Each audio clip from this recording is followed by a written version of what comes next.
এই মুহূর্তে আমি আছি লাউতলি এবং বাগানবাড়ির মাঝামাঝি। কিছুক্ষণ আগে আমি এপাশ দিয়ে গেছি, কোনো ধরনের কোনো সমস্যা ছিল না। যাওয়ার পথে দেখি যে রাস্তায় একটা সিএনজি দুমড়ে মুচড়ে পড়ে আছে।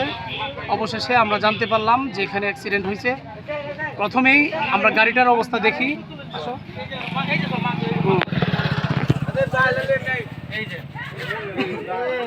এই দেখুন এখানে গাড়ির কি অবস্থা, সিএনজির অবস্থা খুব খারাপ। ইতিমধ্যে আমাদের পুলিশ ভাইয়েরা চলে আসছে।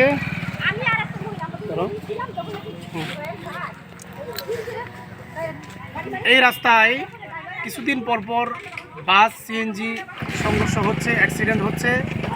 অনেকের সাথে আলাপ করে যেটা জানা গেল যে এই রয়্যাল পরিবহন মঠখোলা বাজার যখন ক্রস করে ঢাকা থেকে আসার পর এখানে হেল্পারের মাধ্যমে বাগুনদিয়া পর্যন্ত গাড়ি নিয়ে যাওয়া হয়, আবার হেল্পারের মাধ্যমে মঠখোলা রাত পর্যন্ত গাড়ি নিয়ে আসা হয়।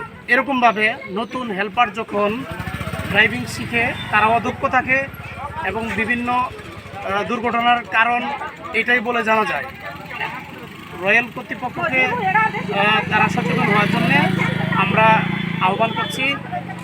এখানে যে দুর্ঘটনা ঘটলো, প্রত্যক্ষদর্শী যারা আছে তারা বলতেছে যে 2-3 জন এখানে মারা যাওয়ার সম্ভাবনা আছে এবং রাস্তার মধ্যে শরীরের বিভিন্ন টুকরা অথবা অংশ পড়ে থাকতে দেখা যাচ্ছে। ফেসবুক ভায়োলেশনের কারণে আমরা ওইসব দেখাতে পারছি না। আপনারা সবাই সচেতন থাকুন, নিরাপদ থাকুন। একটি দুর্ঘটনা সারা জীবনের কান্না। ধন্যবাদ সবাইকে। আসসালামু আলাইকুম। কেউ না